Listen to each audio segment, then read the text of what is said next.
Hello guys, कैसे हैं आप सब। Good morning, how are you.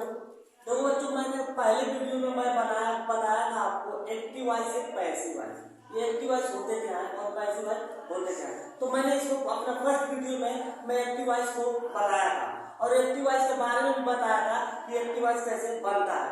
अब देखिए बच्चों, हम जा रहे हैं यहाँ पे, जब मैंने बता दिया था, अब इसके बाद हम चल रहे हैं आपको पढ़ाने। I am going to teach you active voice and passive voice present indefinite tense. ये ऊपर लिखे हैं हम present indefinite tense, active voice and passive voice. ये बच्चों अफर्मेटिव सेंटेंस है। अफर्मेटिव सेंटेंस आज इसे कई तरीके से बनाया जाता है। तो पहले फर्स्ट पार्ट पहले बनाया जाता है अफर्मेटिव सेंटेंस। ये serial bye serial part by part करके आपको मैं बताऊंगा। तो देखिए यहाँ पे अफर्मेटिव सेंटेंस है, तो अफर्मेटिव सेंटेंस का मतलब होता है सकारात्मक वाक्य। और यहाँ पे आप देख रहे हैं, यहाँ पे रूल मैं लिखा हूँ, rule of AB. Rule of AB का मतलब होता है एक्टिव वॉइस।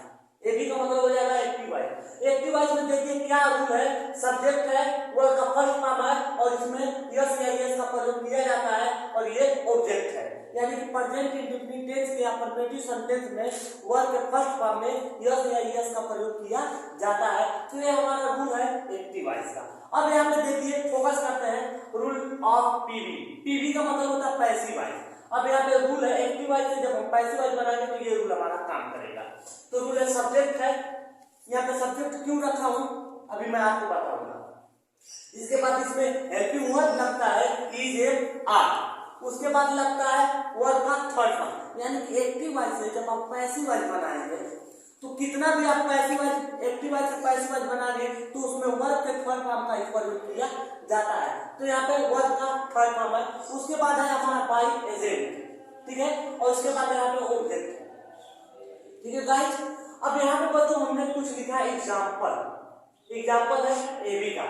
अब यहाँ पे आप देख रहे हैं आई किल ए लायन। आई माने मैं, किल माने मारता हूँ, ए लायन माने एक से, मतलब मैं एक से मारता हूँ। तो यहाँ पे आप देखेंगे तो इसको पैसिव वॉइस बनाने का बहुत इजी तरीका है। देखिए आप, ये है सब्जेक्ट, आप थोड़ा भी फोकस करिएगा। सब्जेक्ट हो गया, एक्टिव वॉइस में सब्जेक्ट हो गया, कि हमारा वर्ब का फर्स्ट फॉर्म हो गया और ए लाइन हमारा हो गया ऑब्जेक्ट। क्योंकि अब इसमें आप ये सोच रहे होंगे कि यस या यस का प्रयोग क्यों नहीं किया गया। तो बच्चों बता दूं कि प्रेजेंट इंडेफिनिट टेंस में कहता आई वी यू दे या कोई एक वर्ब या कोई बहुवचन संख्या हो तो इनके साथ वर्ब में यस या यस का प्रयोग नहीं किया जाता है गाइस, इसीलिए मैंने इसमें प्रयोग नहीं किया है, ठीक है। अब देखते हैं, देखो सब्जेक्ट हो गया, वर्ब का फर्स्ट फॉर्म हो गया और ऑब्जेक्ट हो गया।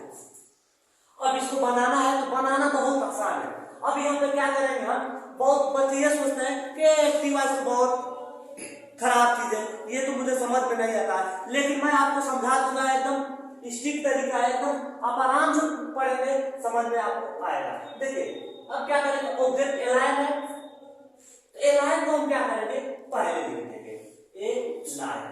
आसान है एकदम। देखिए तीसरा नंबर आएगा align.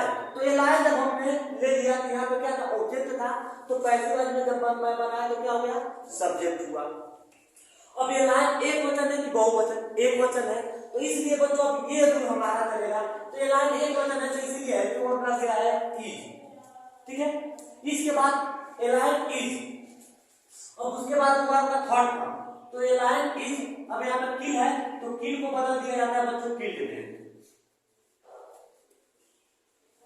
A line is killed. अब यहाँ पे एजेंट बाय का प्रयोग हो जाएगा, बाय। अब आई का ऑब्जेक्ट होगा बच्चों मी, इसीलिए देखो अब यहाँ पे जो सब्जेक्ट था यहाँ पे क्या हो गया, ऑब्जेक्ट हो गया, और जो यहाँ पे ऑब्जेक्ट था ये हमारा क्या हो गया, सब्जेक्ट हो गया।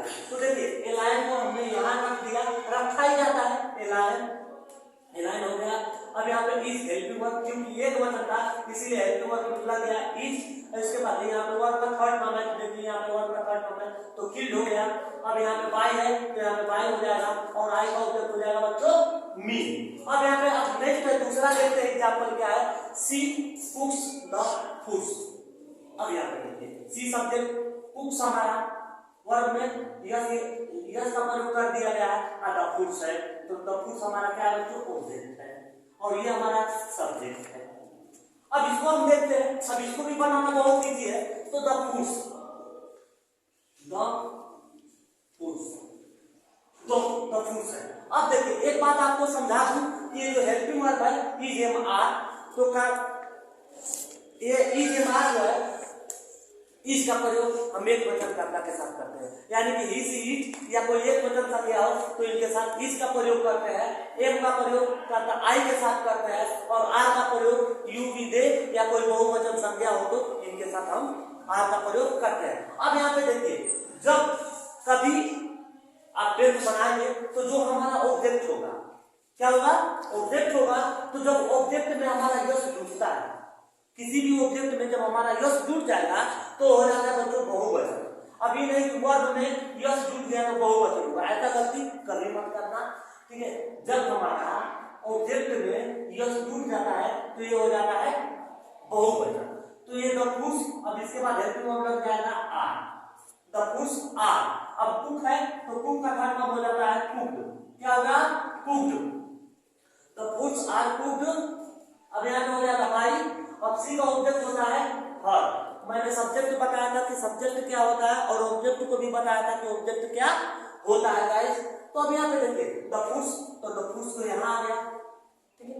अब हेल्पिंग वर्ब आर का प्रयोग हुआ क्योंकि द फूड्स बहुवचन हो गया था, इसलिए अब यहाँ पे कुक है तो इसका थर्ड फॉर्म हो जाएगा फूड, और इधर बाई का प्रयोग हुआ है, और सी का ऑब्जेक्ट जो होता है जो हर होता है तो यहाँ पे हर हो गया। अब देख आते हैं थर्ड नंबर एग्जाम्पल पे, बहुत इजी तरीके से समझाऊंगा मैं। You help me, you help me, you मैंने तुम, हेल्प मैंने मदद करते हो, मेरी मैंने मेरा, तुम मेरी मदद करते हो। तो ये हो गया सब्जेक्ट, ये हो गया वर्ब का फर्स्ट फॉर्म, और ये हो गया हमारा ऑब्जेक्ट। Any problem? हर समस्या का हल होगा, आज नहीं तो कल होगा, बहुत ज्यादा टेंशन लेने की जरूरत नहीं है। टेंस बहुत इजी तरीके से आपको समझा दूंगा मैं। अब यहाँ पे गाइस देखते हैं, मी है, मी है तो यहाँ पे हो जाएगा मी का, मी हमारा ऑब्जेक्ट है तो इसका मैंने सब्जेक्ट बताया था, तो इसका सब्जेक्ट क्या होगा, आई होगा। आई माने मैं, और आई के साथ अभी मैंने बताया कि एम का प्रयोग करते हैं, तो आई एम। अब यहाँ पे हेल्प है तो हेल्प का थर्ड फॉर्म हो जाएगा हेल्प्ड बाई। अब यू का ऑब्जेक्ट क्या होता है, यू होता है, आई एम हेल्प्ड बाई मी, ठीक है। अब देखो, अब नेक्स्ट है, अब यहाँ पे क्या था, आई ऑब्जेक्ट था, सब्जेक्ट हो गया, एम हेल्पिंग वर्ब लग गया, हेल्प का थर्ड फॉर्म हेल्प्ड हो गया, बाई और यू को ऑब्जेक्ट बाबू यू हो गया। तो आप ऐसे भी समझ सकते हैं, ठीक है। अब इसका फुल ऑपरेशन कर रहा हूं मैं, एक्टिव वॉइस का फुल ऑपरेशन कर रहा हूं, समझ में आ जाएगा आपको। अब देखिए, Ram reads a story book, यहाँ पे ए स्टोरी बुक, ये स्टोरी यस है, इसका मतलब होता है काके की, तो ये स्टोरी बुक। तो अब देखिए राम सब्जेक्ट हो गया हमारा, रीड्स हमारा वर्ब में यस का प्रयोग कर दिया गया, और ये स्टोरी बुक हमारा पूरा हो जाएगा ऑब्जेक्ट, ठीक है। क्या हो गया, ऑब्जेक्ट। तो पूरा लेंगे ए स्टोरी बुक, काम वही कर रहा है। देखो, Ram reads a story book, मतलब कह रहा है कि राम एक कहानी की किताब पढ़ता है। अब इसको हम पहली बार में बताएंगे तो वही चीजें सेम आ जाएगी। अब देखिए, अब यहाँ पे एक स्टोरीज बुक, अब ये स्टोरीज बुक, तो इससे पता चल रहा है कि ये कहानी की किताबें कही है, तो इसीलिए हेल्पिंग वर्ब लग जाएगा इज। ये स्टोरीज बुक इज। अब रीड है तो रीड का थर्ड फॉर्म होता है रीड ही होता है, ठीक ना। ये story book is read by. अब राम का ऑब्जेक्ट होगा भैया राम, मत लिख दिया जा सीखा, मैं तो बहुत बवाल हो जाती है, ठीक ना भाई। अब देखिए, इसीलिए ये भी बात बोल रहा है Ram reads a book, Ram एक कहानी की किताब पढ़ता है, और इसमें क्या कह रहा है, ये story book is read by Ram, मतलब राम के द्वारा एक कहानी की किताब पढ़ी जाती है। इसमें भी वही कह रहा है कि राम एक कहानी की किताब पढ़ता है, पहली बार में बोल रहा है कि राम के द्वारा एक कहानी की किताब पढ़ी जाती है, ठीक है बच्चों। अभी थोड़ा सा और एग्जाम्पल आपको बताऊंगा, ठीक है। एक चलिए बच्चों, थोड़ा सा ये भी देख लीजिए, आपका फॉर एग्जाम्पल है, ही प्लेज द क्रिकेट, मतलब वह क्रिकेट खेलता है। तो देखिए द क्रिकेट पहले लेते हैं, ये सब्जेक्ट, ये वर्ब हो गया और ये हमारा हो गया object, subject one plus plus, ठीक है। ही प्लेज द क्रिकेट, वह क्रिकेट खेलता है। हंसते रहिए यार, मस्त पढ़ते रहिए, कोई टेंशन नहीं है, ठीक है। तो यहाँ पे ले लेंगे द क्रिकेट। अब द क्रिकेट एक ही वचन में आता है, इसलिए ऐसे वर्ड लग गया इज, द क्रिकेट इज। अब प्ले का फॉर्म हो जाता है played, the cricket is played by, ही का ऑब्जेक्ट हो जाएगा बच्चों ही। अब देखिए बन गया हमारा द क्रिकेट ऑब्जेक्ट था, तो यहाँ हो गया सब्जेक्ट, इसीलिए लिख दिए सब्जेक्ट। यहाँ पे हेल्पिंग वर्ब इज का प्रयोग हुआ है, यहाँ पे वर्ब का फॉर्म प्लेड हो गया है और यहाँ पे हो गया बाय, एजेंट बाय का प्रयोग किया जाता है, ठीक है। और उसके बाद यहाँ पे जो सब्जेक्ट है हमारा ही है, इसका ऑब्जेक्ट हो जाएगा ही, इसीलिए यहाँ पे ऑब्जेक्ट हमने लिख दिया है ही, क्योंकि ये जो ऑब्जेक्ट है तो यहाँ आएगा तो ये हो जाएगा सब्जेक्ट। तो देख ही रहे हैं कि यहाँ पे ऑब्जेक्ट था तो यहाँ हो गया सब्जेक्ट। इसके बाद हेल्पिंग वर्ब इज का प्रयोग हुआ है, इसके बाद प्लेड वर्ब का थर्ड फॉर्म का हुआ है, उसके बाद बाय, उसके बाद ऑब्जेक्ट, यानी कि ही का ऑब्जेक्ट हो जाएगा ही। अब आगे देखते हैं, they speak English in this coaching. ये थोड़ा सा आपको कॉमन से थोड़ा सा, क्योंकि बड़ा मैंने कर दिया है तो थोड़ा सा आपको दिक्कत होगी, लेकिन दिक्कत नहीं होना चाहिए। देखो दे माने वे लोग, स्पीक माने बोलते हैं। अब क्या बोलते हैं? इंग्लिश। क्या बोलते हैं? इंग्लिश। तो क्या से जो प्रश्न करता है वो हमारा ऑब्जेक्ट हो जाता है। अब कहाँ बोलते हैं? इंग्लिश कोचिंग, तो ये हमारा हो जाता है अदर वर्ड। क्या हो जाएगा बच्चों? Other word.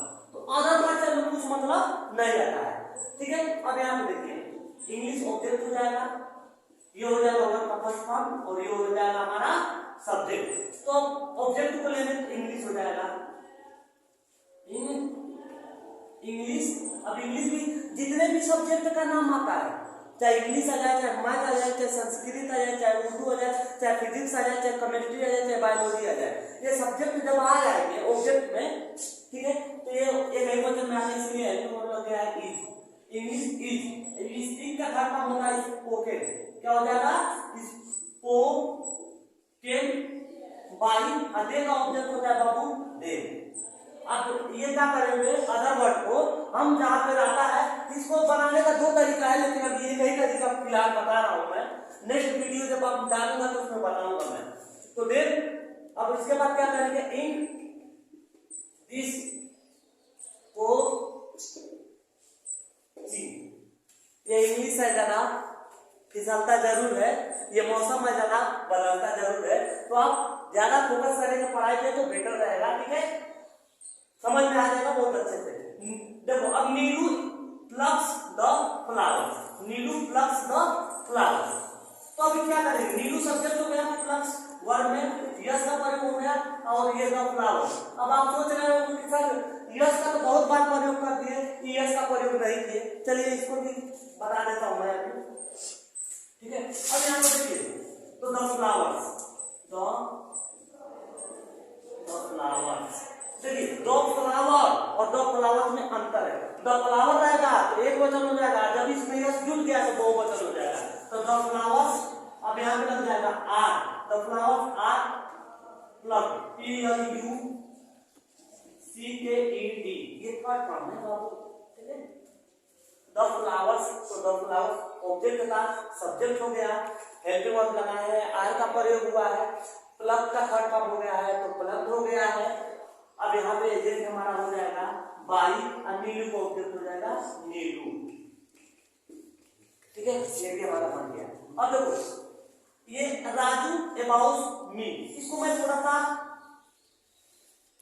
हटा दे रहा हूं, ठीक है, क्योंकि आपको ईएस का प्रयोग समझ में नहीं आया था तो समझ में आ जाएगा उसको। देखिए राजू CATCS, और इसमें ईएस का प्रयोग कर देंगे, राजू गाइस, ठीक है, ए राजू कैस ए वर्ड। अब देखिए जो ईएस का प्रयोग होता है तो हमारा एक रूल होता है, ठीक है, जिस हिंदी वाक्य के वर्ब के अंत में OXZCH डबल एस और एस एच आए तो इनके साथ हम क्या करते हैं, ई एस का प्रयोग करते हैं। अब यहाँ पे देखिए सी एच आया है और इसका प्रयोग हम सिर्फ एक वचनकर्ता के साथ करेंगे, जैसे ही हो गया, सी हो गया, इट हो गया, ठीक है, या किसी व्यक्ति का एक वचन व्यक्ति का नाम है, जैसे यहाँ पे राजू हो गया, सीमा हो जाएगा, सालू हो जाएगा, ऐसे सब नाम आएंगे तो इनके साथ हम ये करते हैं। तो सी एच के साथ हमने ई एस का प्रयोग कर दिया। अभी जैसे लिख दूंगा वो, तो वो के अंत में ओ आया तो इसमें हम ई एस का प्रयोग कर देंगे। अब ये आई जाता, यू जाता, दे जाता तो हम ई एस का प्रयोग नहीं करते। तो राजू कैच ए बॉल, तो देखिए क्या हो जाएगा, ए बॉल इज, ये भी हमारा ऑब्जेक्ट है भैया, ए बॉल इज, ठीक है, ए बॉल इज, इसका हो जाएगा form CAUGHT, A ball is called by, अब राजू है तो राजू रहेगा, ठीक है, ये बच गया बच्चों। तो अब हमारा जो नेक्स्ट वीडियो आएगा, जब हमारा नेक्स्ट वीडियो आएगा तो ये आपको बहुत अच्छा अगर लगा होगा तो प्लीज चैनल को सब्सक्राइब करिएगा और हमारा जितना भी वीडियो में डालूंगा उसको आप देखते रहिए, सब्सक्राइब करिएगा, शेयर करिएगा, कमेंट करिएगा अगर अच्छा लगेगा। जहां तेरी याद न आए वो तन्हाई किस काम की, बिगड़े रिश्ते न बना दे वो खुदाई किस काम की, बेशक हमें जाना है अपनी मंजिल तक, बेशक हमें जाना है अपनी मंजिल तक, लेकिन जहां से हमारे अपने ना दिखाई दे वो मंजिल किस काम की। तो गाइस वीडियो अच्छा लगेगा तो चैनल को सब्सक्राइब जरूर करिएगा, ठीक है। मिलते हैं नेक्स्ट वीडियो में और फुल ऑपरेशन के साथ मिलेंगे, पूरा टेंस का फुल ऑपरेशन एकदम इजी तरीके से कर दूंगा, ठीक है। जय हिंद, जय भारत।